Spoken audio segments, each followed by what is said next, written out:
Welcome to the Institute of All Intelligent Life. Peace be with you. My name is Alan Kiesler, and we are beginning today a new course in the Institute of All Intelligent Life, Extraterrestrial Spirituality. This course is my own personal journey, as well as an interesting subject for many of you. I am exploring myself this question about extraterrestrial spirituality and the relationship that it has with the spirituality of human beings on this earth. Because personally I believe we're all one, that is, earthlings and beings of other planets. We are all members of one family. We are all related in one way or another, spiritually, if not genetically. So, what is the relationship between the spirituality of beings on other planets and the spirituality and religion that we experience on this planet? So I'm going to begin this course by talking about some information that has come from Zecharia Sitchin, who is a great scholar of Sumerian as well as other ancient Middle Eastern or West Asian languages. He had studied Hebrew and Babylonian languages, Akkadian, and Sumerian, which is the oldest known language according to Western scholarship. Western academic research has shown that Sumerian is very, very ancient, and the Sumerian civilization and culture, centered in southern Iraq, is very, very important for one specific reason, which I'm going to discuss today in terms of spirituality and religion.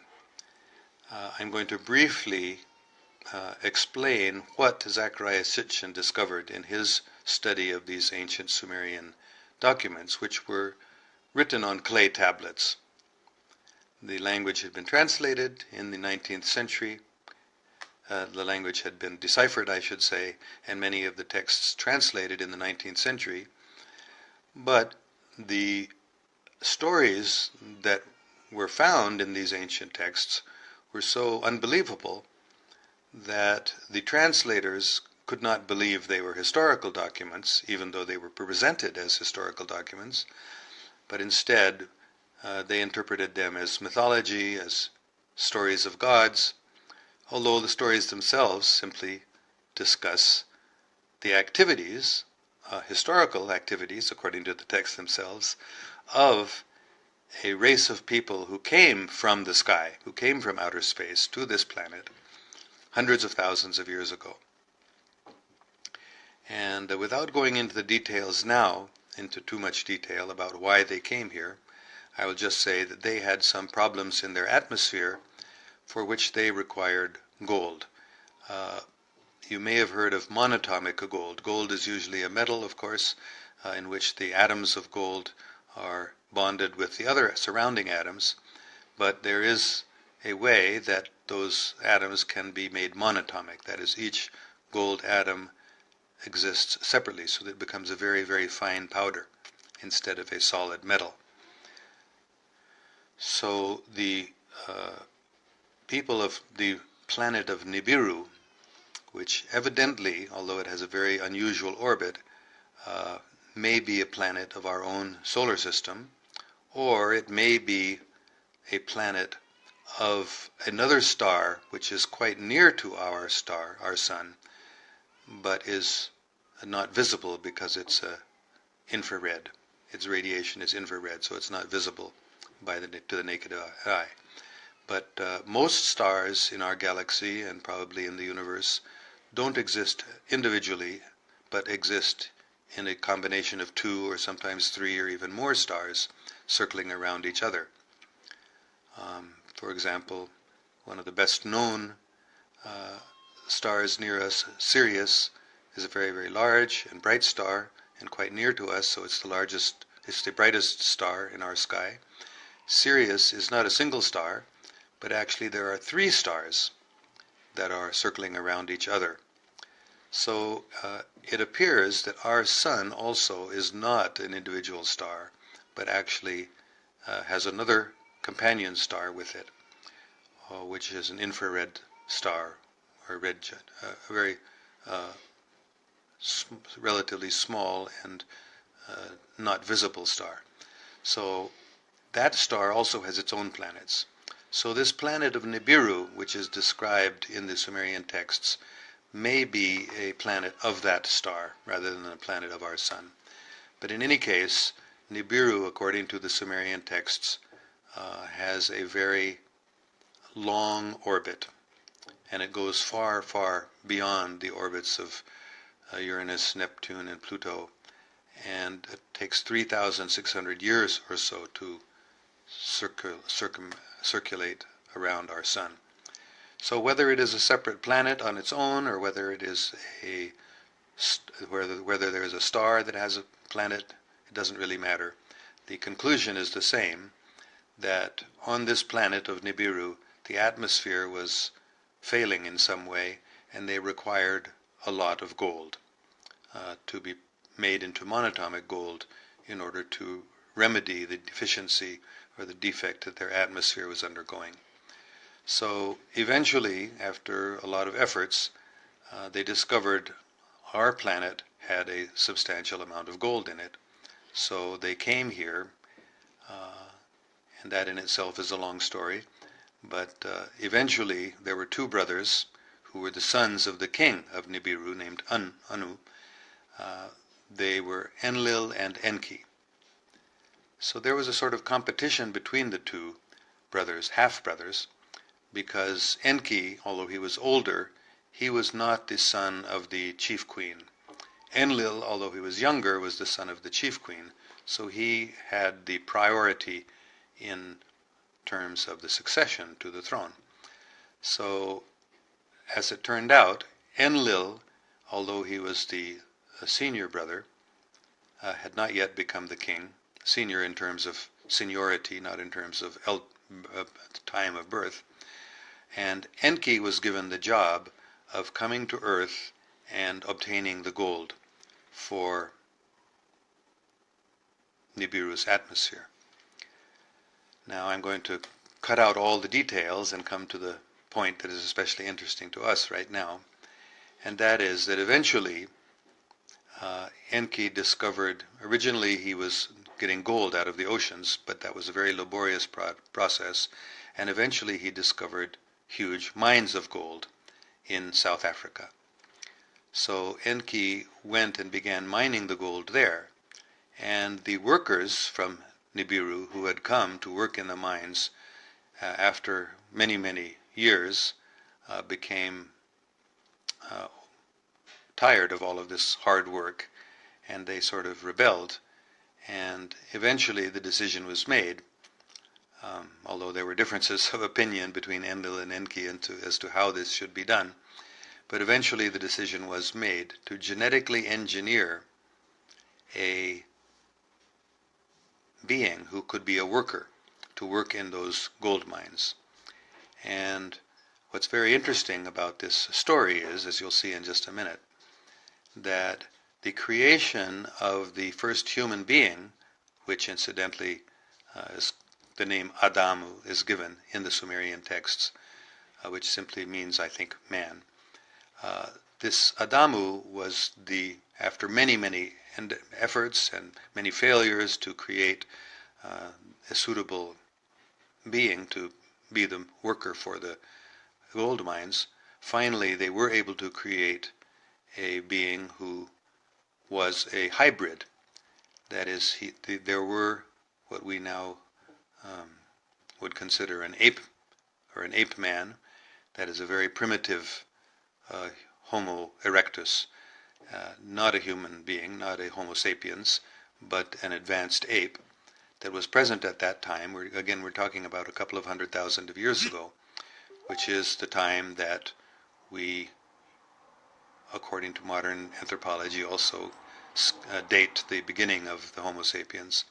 So at that time, Enki and his sister Ninmah created by genetic engineering, created a child who was a hybrid between the ape men, or the Homo erectus, and the residents of Nibiru, who are called the Anunnaki, or another name which is in the Bible is Nephilim, which means those who from heaven fell to earth.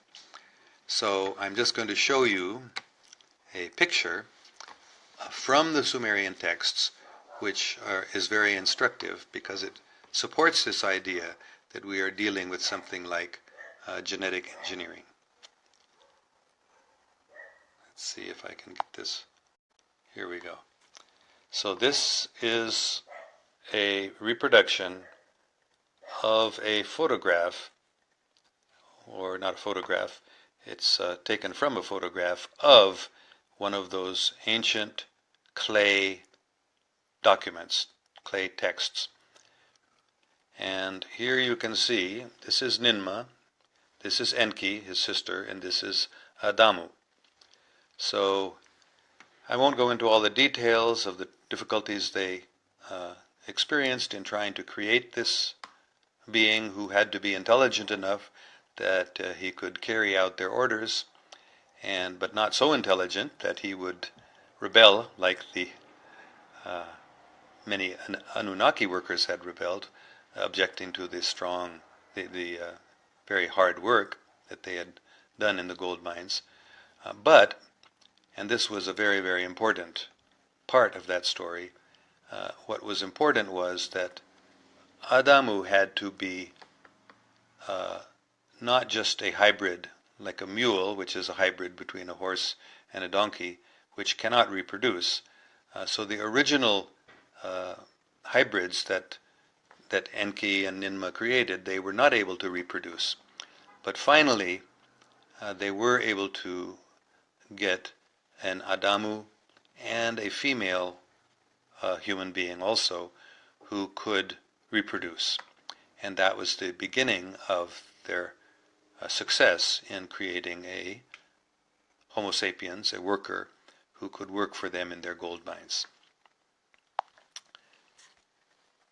Now, and this is of course the question that I'm very, very interested in myself, and I haven't come to any conclusions to tell you the truth, but I'm just trying to understand how this relates to what we know in religion, in the Bible, and in the Quran, and in other medieval or ancient Middle Eastern texts. What is the relationship between this ancient Sumerian story and specifically the biblical story?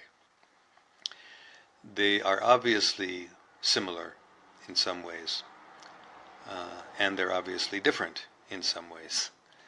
And the main similarity is that even the name Adamu and the name Adam is the same, but the idea of the creation of a human being out of pre-existing earthly matter with somehow the spirit or the essence of the Creator in that Adam, this is what's so intriguing to me, because there are many other stories in the Sumerian texts, including one, for example, that's very similar to the story of Noah, in which there was a great flood and a great boat, and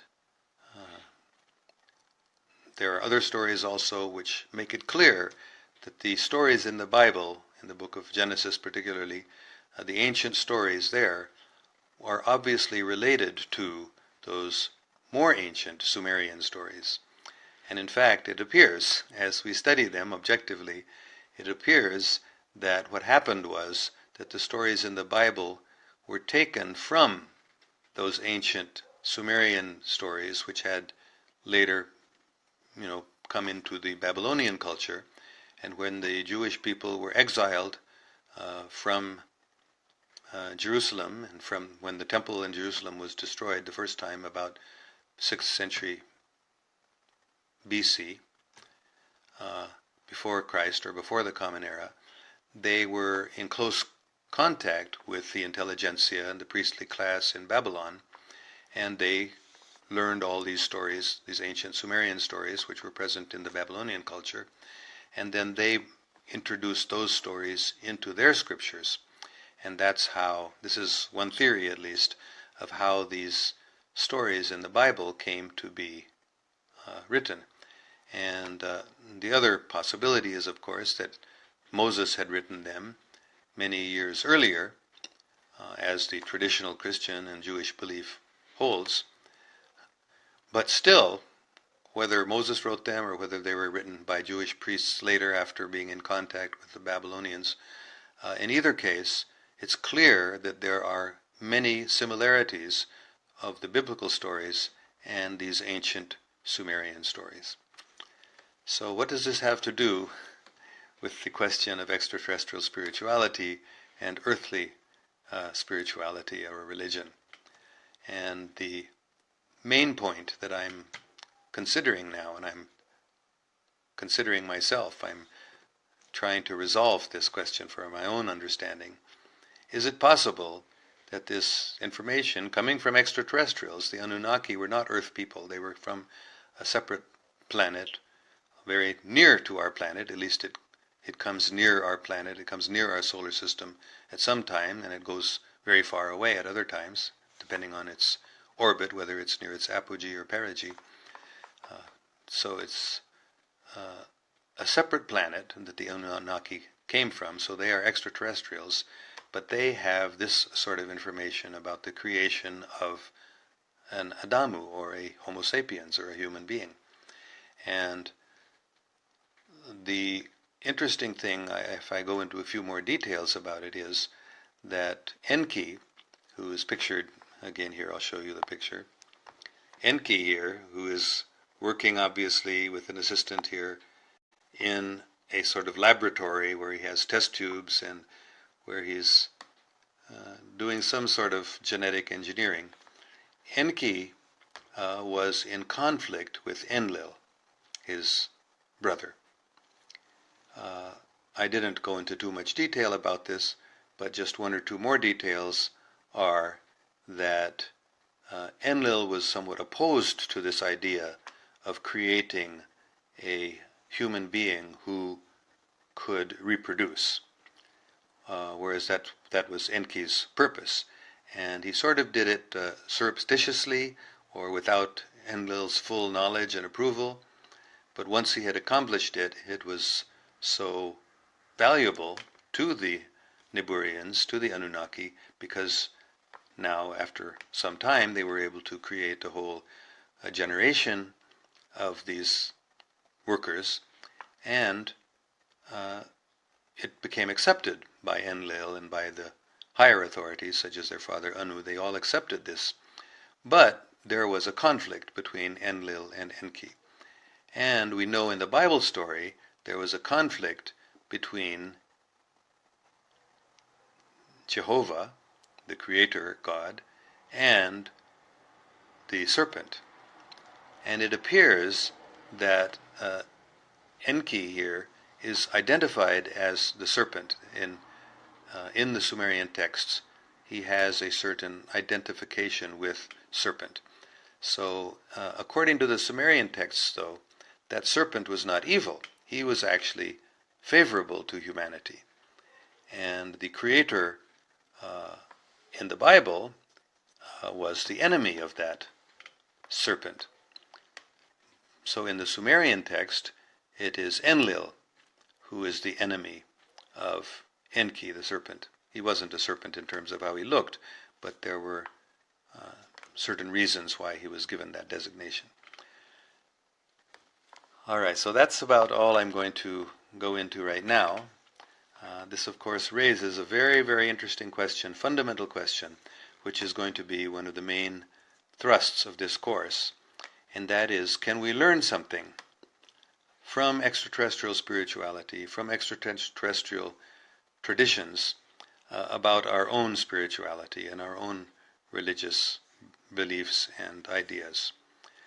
And specifically, in this case, is it possible that the stories that we have, like in the Bible, about the creation of Adam, that they are actually a altered version of the older story of the creation of Adam by Enki and his sister Ninmah? Another interesting difference, and this is probably the conclusion of what I'm going to say right now, is that the Bible, of course, describes the God, the Creator God, as not actually in the oldest texts, but later the prophets, such as Isaiah, made it very clear that this God of the Jews, the God of Abraham and Isaac and Jacob, that God is the only real God. And, of course, the Holy Prophet Muhammad, peace be upon him, eventually was to establish this principle that there is only one God, and the other deities or the other gods are not really gods. So it does seem to me, from my study of extraterrestrial spirituality, that it's pretty widely understood that there is one supreme source of everything. So there is only one ultimate creator. But there are many other intermediate creators, just like Enki and Ninmah, who were the creators, really not creators is not the right word, the engineers, the genetic engineers of Adam. So as we are going to be studying in this course, there are also other creators, or other, maybe engineers is a better word for them too, who engineered like the entire galaxy, you might say. So the creator or the engineer of our galaxy is also distinguished, just like Enki is distinguished from the Supreme God. So, for example, in the Urantia book and in the Law of One books, which we will be talking about later in this course more, they also describe a creator of the galaxy who is distinct, and there are many galaxies, each has its own creator. So those creators are distinct from the supreme, ultimate Godhead. So this is just a little introduction to these questions that we're facing here about the relationship of extraterrestrial spirituality and our earthly spirituality and religion. So I'm going to go more into detail on this issue on Thursday, or in Pakistan it's Friday morning. Here in America it's going to be Thursday evening, 7 p.m., and it will be Friday morning, 7 a.m. in Pakistan. So at that time, the second class in this course, I will go into more detail about the relationship of these ancient Sumerian texts with our modern religious and spiritual ideas. So I'm just going to look and see at any comments, if there are any questions at this point that I might answer right away. If I can get these comments to come up here on my screen. Facebook has changed since just recently, and I'm trying to see where are the comments here. How can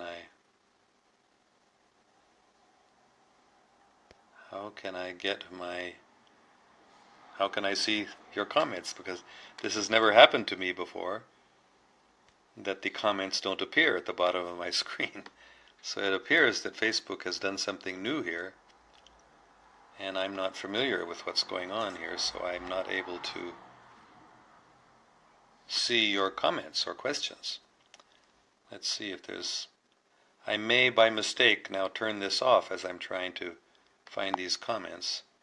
So if so, please forgive me, but there must be some way I can make them visible, but I've never seen this before, so I don't know what to do to find these comments. Well, what's going on here? Clearly something is wrong here. So I just almost ended this conversation while I'm in this process of trying to find your comments, and I can't get them to come up. So I think I'm just going to have to end the class now, and I'm sure I'll be able to find the comments if I end this chat, and then I will give some response to those comments and questions on the second class, which will be Thursday evening here in California time, 7 p.m., Friday morning, 7 a.m. in Pakistan. So thank you all very much for watching.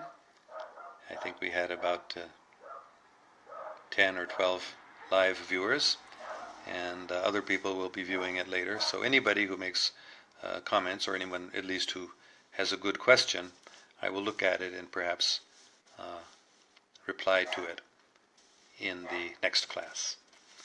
Thank you all very much. Peace be with you.